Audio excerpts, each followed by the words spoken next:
Welcome to SPS Smart Hybrid Competitive Schooling System.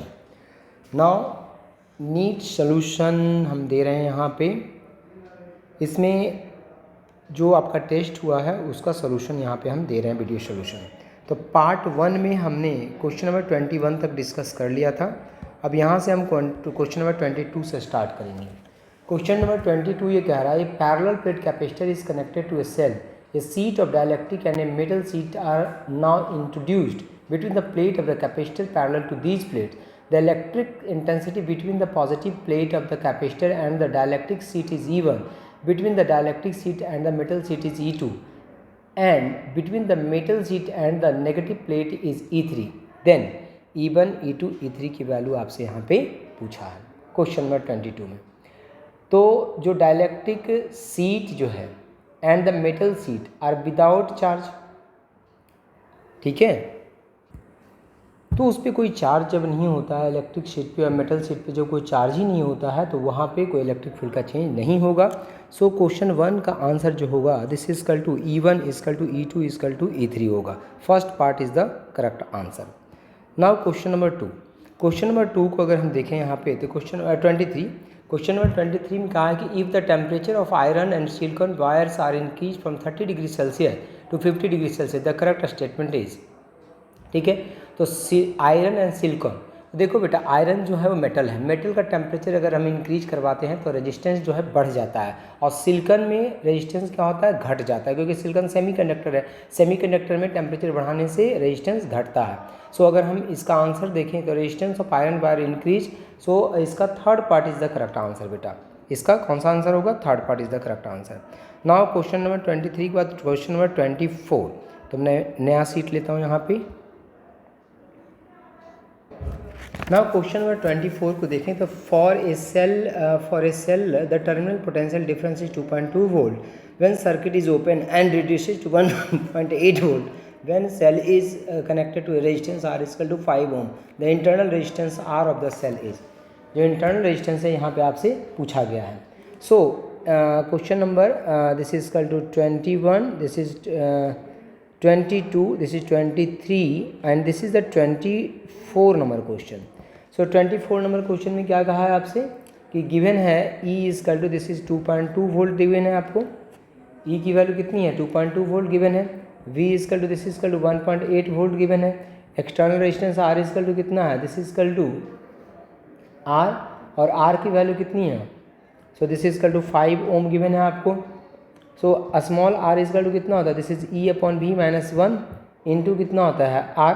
So value जब put करोगे बेटा तो आंसर आपका जब सबकी वैल्यू यहाँ पे हम पुट करेंगे तो answer this is equal to 10 upon 9 ohm आपका आंसर यहाँ पे आएगा। Now question number 25। Question number 25 में कहा है कि wire of length L is bent into a circular coil of 1 turn of radius R1, another wire of the same material and same area of cross section and same length is bent into a circular coil of 2 turns of radius R2. When the same current flows through the two coils, the ratio of magnetic induction at the center of the two coil is, ठीक है। तो यहाँ पे देखो बेटा क्या करेंगे हम कि जो मैग्नेटिक इंडक्शन होता है B and B is equal to this is equal to mu naught upon 2 NI upon कितना होता है R। So this is equal to हम कह सकते हैं कि B is directly proportional to N inversely proportional to कितना हो गया R। So N1 is equal to कितना है 1 गिवन है, N2 इजकल टू कितना गिवन है 2। सो दिस इजकल टू यहाँ पे हम देखें तो लेंथ है, लेंथ इजकल टू हो जाएगा this is equal to 2 pi R1 and so this is equal to 2 into 2 pi into कितना हो जाएगा R2।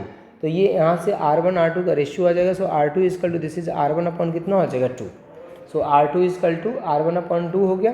So what is B1 upon B2, so this is B1 upon B2 is equal to this is equal to N1 upon N2 into this is equal to R2 upon कितना हो जाएगा this is R1। सबकी value put करें यहाँ पे, value put करने के बाद ये आंसर 1:2 कितना आ जाएगा 4, this is the correct answer. Now question number 26 में देखें तो यहाँ पे डायग्राम गिवन है यहाँ पे, ठीक है। और इसमें कहा है कि 2 bar magnet of magnetic moment M each are placed in 2 different manners as shown in figure. Net magnetic moment system arranged in figure A and figure B are M and N within दोनों का ratio. देखो यहाँ पे north यहाँ पे है, यहाँ पे साउथ यहाँ है, यहाँ साउथ यहाँ है तो यहाँ नॉर्थ यहाँ है। सो अगर इसको आप सॉल्व करेंगे तो हम जानते हैं यहाँ पे मैग्नेटिक मोमेंट होता है, उसका direction, so this is equal to direction हमें ले करके उसका फिर कंपोनेंट लेना पड़ेगा यहाँ पे हमें। So this is equal to M A is equal to कितना हो जाएगा, so this is equal to M A is equal to 2p into cos of कितना हो जाएगा 30, so this is equal to √3 into कितना आ जाएगा p आ जाएगा। So this is equal to M B is equal to कितना हो जाएगा, this is 2p cos of 30, so this is equal to ये कितना हो जाएगा p, so this is M A upon M B and this is equal to कितना हो जाएगा √3, this is the correct answer. Question अगर 27 को देखें तो inductor of inductance L and resistor of resistance R are joined in series and connected by a source of frequency omega, power dissipated in the circuit is, power जो dissipated होगा वो कितना होगा, तो power is equal to P and P is equal to कितना हो जाएगा, this is V² upon Z² into कितना हो जाएगा R, so this is equal to यहाँ पे V² into R divided by √R² plus omega L और इसका कितना हो जाएगा, this is equal to whole square. So power is equal to कितना हो जाएगा, this is V² R divided by, so this is equal to R² plus omega square L², this is the answer. Now question number 28 sorry 27, तो ये 26 था ना, ये 27 और ये 20 हो जाएगा 8। 28 में कहा है ray of light travelling in A transparent medium of refractive index mu falls on a surface separating the media from air at an angle of refractive index 45 degree. For which of the following value of mu the ray can undergo total internal reflection? ठीक है, तो अगर हम question number 28 को देखें तो 28 में है, हम जानते हैं कि टोटल इंटरनल रिफ्लेक्शन के लिए कितना होता है, sine I is greater than, this is equal to sine of C होता है and I is equal to angle of incidence and C is the critical angle, या आप ऐसे लिखते हैं कि sine I C critical angle जो होता है, ठीक है, वो एंगल ऑफ इंसिडेंस से ग्रेटर होता है। आप ऐसे भी लिख सकते हैं कि sine I is greater than sine I C is greater than sine I, ठीक है। सो दिस इज, एंड हम जानते हैं कि sine I C critical angle, sine of critical angle is equal to 1 upon क्या होता है, म्यू होता है। So this is equal to sine I is also greater than 1 upon mu, so mu is greater than 1 upon कितना हो जाएगा sine I, so mu is greater than 1 upon कितना हो जाएगा साइन 45 डिग्री।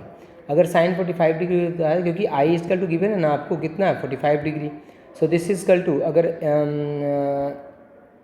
हम देखें यहाँ पे तो इसका आंसर हो जाएगा mu is equal to mu is greater than 1 upon sine √3 1 upon √2, so 1 upon √2 तो √2 ऊपर चला जाएगा तो म्यू इज ग्रेटर देन √2, तो √2 की वैल्यू होती है म्यू इज ग्रेटर देन 1.414, सो कौन सा आंसर इसका करेक्ट होगा, सो थर्ड पार्ट 1.5, क्योंकि इससे ज़्यादा वैल्यू लेंगे तो इससे नियरेस्ट वैल्यू जो है ज़्यादा में कौन सा है 1.5, सो 1.5 इज द करेक्ट आंसर।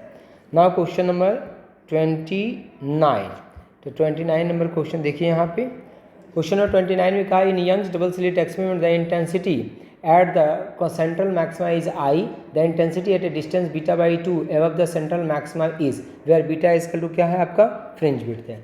तो अगर क्वेश्चन नंबर 29 को हम देखें तो at beta distance from central maxima, first maxima lies at beta by 2 from the first minima, so first minima lies beta by 2, first minima कहाँ पे लाई करेगा beta by 2 पे, तो फर्स्ट मिनिमा और सेंट्रल मैक्सिमा, फर्स्ट मिनिमा और central क्या होगा maxima, क्योंकि फर्स्ट जो मिनिमा होता है तो सेंट्रल मैक्सिमा होता है, उसके बाद ही तो फर्स्ट मिनिमा बन रहा है वहाँ पे। सो अगर हम देखें तो इंटेंसिटी यहाँ पे कितनी हो जाएगी 0 हो जाएगी। सो इसकी जो इंटेंसिटी आपसे पूछा गया है कि the intensity at distance beta by 2 above the central maxima, तो वहाँ पे मिनिमा बन रहा है, तो जहाँ पे मिनिमा बन रहा है वहाँ पे इंटेंसिटी कितनी होती है 0, इंटेंसिटी मिनिमा पे कितनी होती है 0 होती है, so this is equal to intensity is equal to 0 हो जाएगी। नाउ क्वेश्चन नंबर 30 को देखें अगर हम, तो क्वेश्चन नंबर 30 में कहा है आपसे कि wavelength of photon is equal to the wavelength of electron moving with kinetic energy 1.5 electron volt, what is the value of energy of photon, what is the value of energy of photon. तो question number अगर 30 को देखें तो हम जानते हैं बेटा कि लैम्डा जो फोटोन होता है, जो वेवलेंथ ऑफ फोटोन होता है, so this is equal to lambda E, and lambda E is equal to हम जानते हैं 12.2 से फार्मूला ही है √1.5 क्या होता है angstrom. So E P is equal to कितना हो जाएगा, energy is equal to H C upon lambda, so this is equal to, अगर कैलकुलेट करोगे तो 12400 divided by 12.27 and root under 1 point कितना हो जाएगा 5.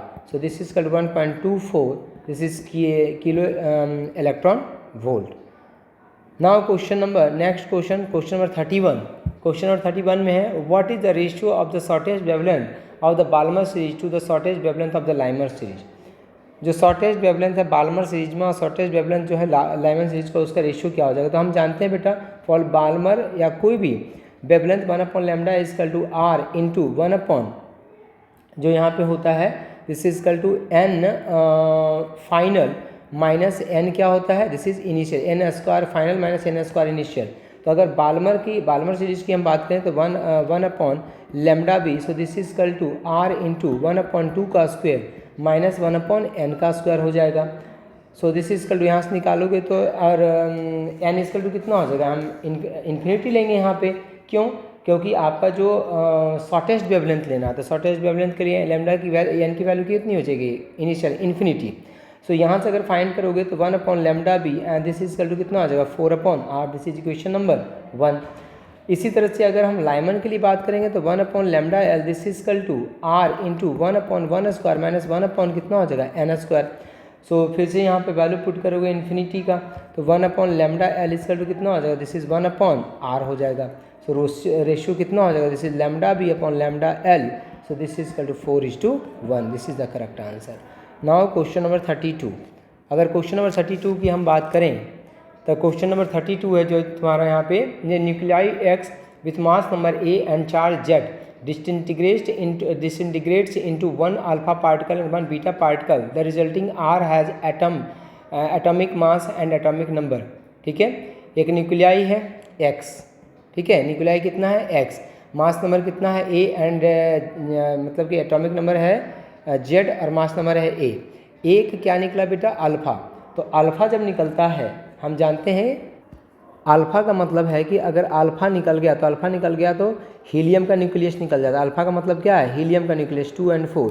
सो यहाँ जो एलिमेंट बनेगा यहाँ पे मान लीजिए कोई भी एलिमेंट एक्स डैश बनेगा तो जेड माइनस कितना हो जाएगा 2 और ए माइनस कितना हो जाएगा 4. अगर एक बीटा भी निकालता है, ठीक है, अगर इसके बाद कर रहा है कि 1 बीटा पार्टिकल, तो बीटा पार्टिकल तो जेड की वैल्यू एक बढ़ जाती है. सो फाइनली जब एक्स डैश जो जेड माइनस 2 है and this is A minus 4, यहाँ से अगर एक बीटा पार्टिकल निकल जाएगा आपका तो क्या बच जाएगा, ये एक्स डबल डैश को एक नया न्यूक्लियाई आ जाएगा. So Z minus 1 and this is A minus क्या हो जाएगा 4. सो अगर देखें तो ए माइनस 4 और जेड माइनस कितना हो जाएगा 1 हो जाएगा. Now next question is question number 33. Question number 33. Question number 33 में कहा है आपसे कि एक सर्किट गिवन है और इसमें डायोड लगा हुआ है. हम जानते हैं बेटा कि अगर फॉरवर्ड डायोड होता है तभी करंट पास करता है, रिवर्स डायोड से करंट पास नहीं करता है. तो अगर सेल का नेगेटिव टर्मिनल है, सेल का नेगेटिव टर्मिनल अगर पी टाइप, ये पी टाइप का कनेक्शन है, ये एन टाइप है, तो अगर सेल का नेगेटिव पी टाइप से कनेक्टेड है और सेल का पॉजिटिव अगर एन टाइप से कनेक्टेड है, ठीक है, सेल का अगर ये ये आपका डायोड है और डायोड का अगर पॉजिटिव अगर पी से यहाँ पे नेगेटिव होगा, यहाँ पे नेगेटिव होगा. अगर ये ऐसा कनेक्टेड है बेटा, ये P है और ये N है, P अगर पॉजिटिव से कनेक्टेड है, N अगर नेगेटिव से कनेक्टेड है तो इसको फॉरवर्ड बाइस कहते हैं. और उल्टा अगर है, जैसे यहाँ पे नेगेटिव पॉजिटिव से कनेक्टेड है तो ये रिवर्स बाइस कहलाएगा, यहाँ से कोई करंट पास नहीं करेगा.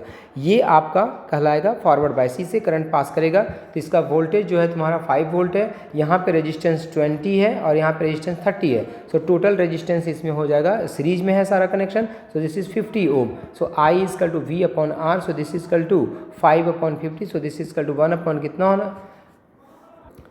सो this is equal to 5/50. So this is 1/10 is the correct answer. Now question number 34. Question number 34 को देखें तो the resistivity of semiconductor depends upon its. किस पे डिपेंड करता है, resistivity of semiconductor depends upon size, type of atoms, length, size and type of atom.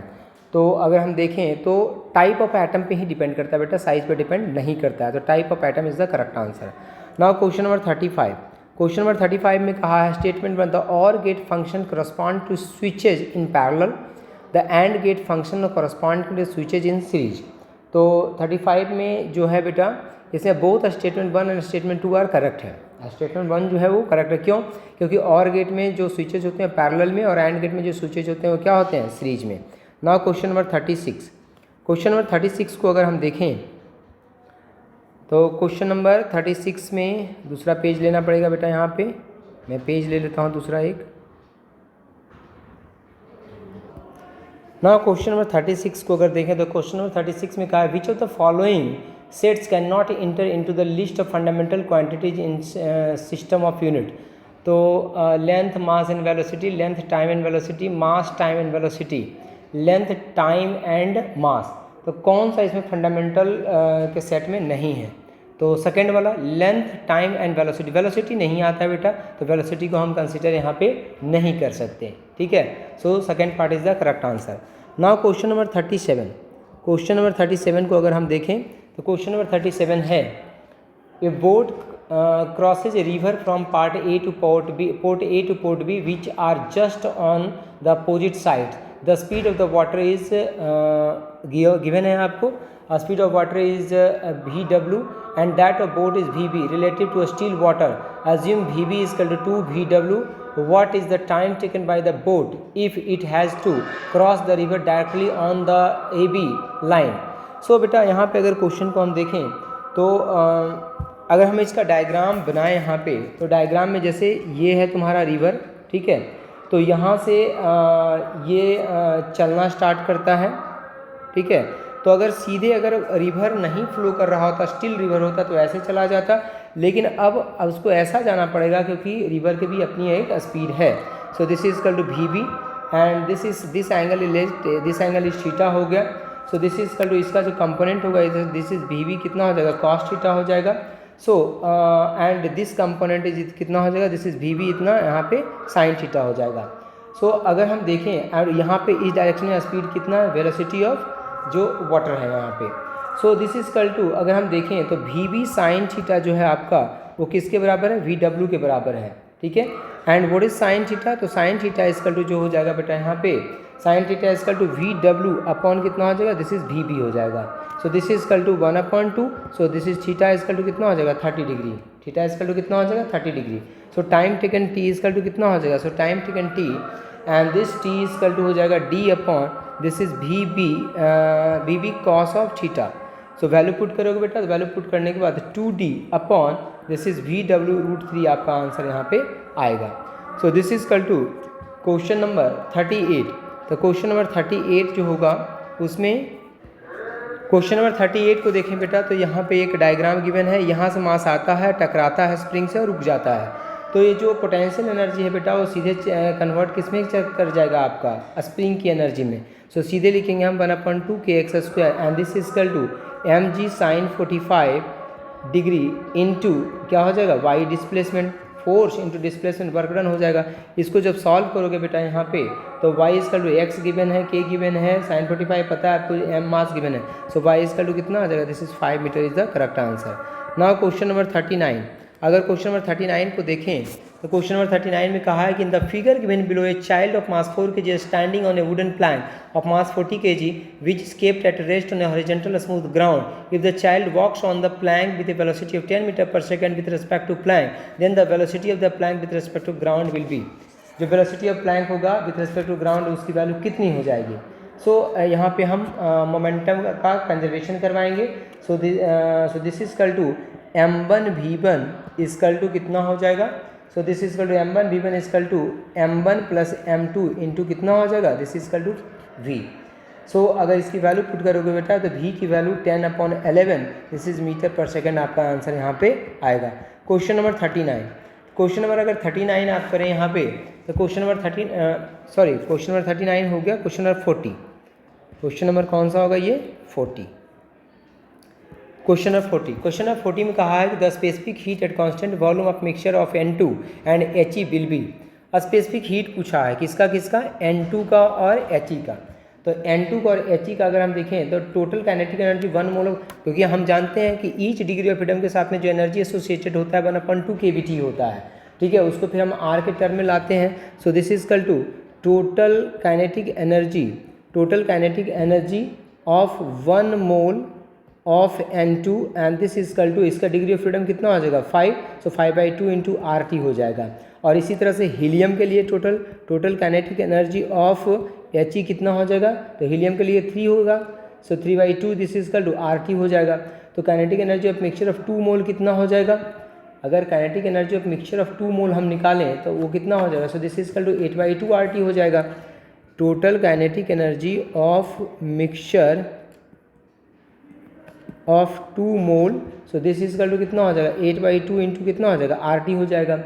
तो and total kinetic energy mixture of 1 mole is equal to कितना हो जाएगा, total kinetic energy of mixture of 1 mole and this is equal to कितना हो जाएगा, this is equal to 2RT हो जाएगा, 2RT हो जाएगा। So a specific heat at constant volume is CV and CV is equal to कितना हो जाएगा, this is equal to 2R is the correct answer. Now next is question number 41 में कहा है a planet is revolving around the sun in elliptical orbit, select the correct option. अगर कोई a planet is revolving around the sun in an elliptical orbit, select the correct option. Total energy of a planet is negative at all points on its trajectory. Net torque on the planet about the sun is 0. Linear momentum of the planet is not conserved. All of these. So अगर 41 को हम देखें बेटा, तो जो total energy होता है, ठीक है, टोटल एनर्जी भी नेगेटिव होता है, लीनियर मोमेंटम भी कंजर्व होता है, net torque on the planet is 0 होता है। तो all these are correct answer. Now question number 42. An ideal monatomic gas undergoes an isobaric process. The fraction of heat energy absorbed by it is increased in internal energy is. So question number 42 में, so बेटा हम जानते हैं, so this is delta U upon delta Q and this is equal to CP upon CV हो जाएगा। For monoatomic क्या हो जाएगा बेटा, CP upon CV is equal to कितना हो जाएगा gamma and gamma is equal to कितना 5/3। So this is delta U upon delta Q is equal to कितना हो जाएगा 5/3 is the correct answer. So this is CP upon CV ना, so this is equal to CP upon CV, तो 5/3 is the correct answer. Now question number 43। Question number 43 में है V1 and V2 are the velocities of sound wave at the same temperature in two monatomic gases of density ρ1 and ρ2 respectively. If ρ1 upon ρ2 is equal to 1/4, then ratio of velocity V1 upon V2 is, ठीक है। तो अगर इसमें हम देखें तो यहाँ पे V इक्वल टू कितना होता है बेटा, so root under this is equal to B upon कितना होता है rho, so this is V1 upon V2 equal to root under this is P1 upon कितना हो जाएगा P2, so this is equal to B upon P होता है, so root under P1 upon P2, so root under 4/1, so this is equal to 2 upon कितना हो जाएगा 1 is the correct answer. So question number 44। Question number 44 में कहा है आपसे कि two identical charge each having a charge of 2 × 10⁻⁴ coulomb and mass 10 gram are kept of a separation of 10 centimetre. Find the speed of particle when separation becomes large. Separation large होगा तो speed आपको ये find करना है। So potential energy equal to कितना हो गया बेटा 0, क्योंकि इन्फिनिटी सेपरेशन कितना है infinite. So this is equal to KQ upon R and this is equal to 1/2 mv square potential जो sorry KQ square upon R is equal to mv square into कितना हो जाएगा 2। So this is equal to यहाँ से calculate करोगे तो V is equal to जो है बेटा सबकी वैल्यू जब पुट करोगे तो 600 मीटर पर सेकेंड आपका आंसर यहाँ पे आएगा। Question number 45। क्वेश्चन नंबर 45 में अगर देखें तो 50 ओम galvanometer gets full scale deflection when a current of 0.01 ampere passes through the coil, when it is converted to a 10 ampere ammeter। the shunt resistance आपसे पूछा है, ठीक है, कई बार डिस्कस किया हुआ है शंट रेजिस्टेंस के बारे में। Shunt resistance S equal to जो फार्मूला होता है तुम्हें आप डायरेक्ट फार्मूला यहाँ पे लगा देंगे, जो G इंटू आई होता था, ठीक है, अपॉन R-RG। आप या तो ऐसे लिख सकते हैं इसको, so this is equal to यहाँ से this is equal to RG into 0.01 equal to RS into 9.99। सो यहाँ से जब सॉल्व करोगे बेटा तो RS equal to this equal to 0.05 ohm is the correct answer. Now question number 6। Question number 6 जो है 46। क्वेश्चन नंबर 46 में कहा है कि 3 wires are carrying same constant current I in different direction, 4 loops closing the wire is different names are shown in figure. The direction of DL is, DL जो है उसका direction आपसे यहाँ पे पूछा है कि DL का जो है डायरेक्शन क्या होगा।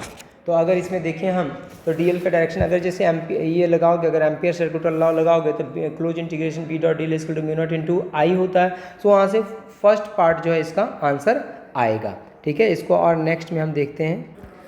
तो यहाँ से आंसर अगर देखें तो इसका फर्स्ट पार्ट जो होगा बेटा वो करेक्ट आंसर होगा। Now question number 47, question number 47 में कहा है आपसे, क्वेश्चन नंबर 47 में कहा है कि a square loop of wire side length जो है, side length 10 centimetre placed at an angle of 45 degree with the magnetic field the charge uniformly from 0.1 tesla to 0 in 0.7 second, the induced current in the loop is, जो induced current होगा उसकी value कितनी होगी। तो हम सभी जानते हैं बेटा कि जो फ्लक्स होता है, दिस इज क्वेश्चन नंबर 47, जो फ्लक्स होता है, flux is equal to B A into cos theta होता है। This is B A into cos phi या कॉस थीटा, जो भी लिखना है लिख लो। यहाँ से बेटा फाई निकाल लीजिए और EMF जो होता है this is minus d phi upon कितना होता है DT। जब फ्लक्स निकालोगे बेटा तो फ्लक्स की वैल्यू 10⁻² अपॉन √2 आ जाएगा, 10⁻³ 10⁻³ अपॉन √2 आ जाएगा फ्लक्स की वैल्यू। और जो EMF है बेटा जब वैल्यू पुट करोगे तो EMF की वैल्यू जो है वो आ जाएगी तुम्हारी, दिस इज 10⁻³ वोल्ट, ठीक है। So current I is equal to this is E upon V हो जाएगा। So this is equal to 1 milli ampere जो है बेटा वो करंट आपका आंसर यहाँ पे आएगा। क्वेश्चन नंबर 48, अगर क्वेश्चन नंबर 48 हम देखें तो क्वेश्चन नंबर 48 में कहा है आपसे, क्वेश्चन नंबर 48 में कहा है कि लेंस गिवन है, लेंस का फोकल लेंथ गिवन है और उसका आपको क्या निकालना है, कम्बिनेशन है पावर। तो हम जानते हैं बेटा 1/f is equal to 1/f1 plus 1 क्या होता है f2, वैल्यू पुट कीजिए, वहाँ से फोकल लेंथ निकालिए एंड पावर इजकल टू 1 क्या होता है फोकल लेंथ, ये इसको फाइंड करना है आपको। नाउ क्वेश्चन नंबर 49, अगर क्वेश्चन नंबर 49 में हम देखें तो photo electrons of maximum energy 2 electron volt are emitted from a metal surface when photons of energy 5 electron volts are incident on it, what will be the maximum energy emitted photo electron when. देखो बेटा ये जो question है आपका photo electron से है, हम जानते हैं कि this is equal to 5 is equal to 2 - 5 होगा, 5 इजकल टू 2 - 5 होगा। सो 5 इजकल टू कितना हो जाएगा 3 इलेक्ट्रॉन वोल्ट हो जाएगा बेटा।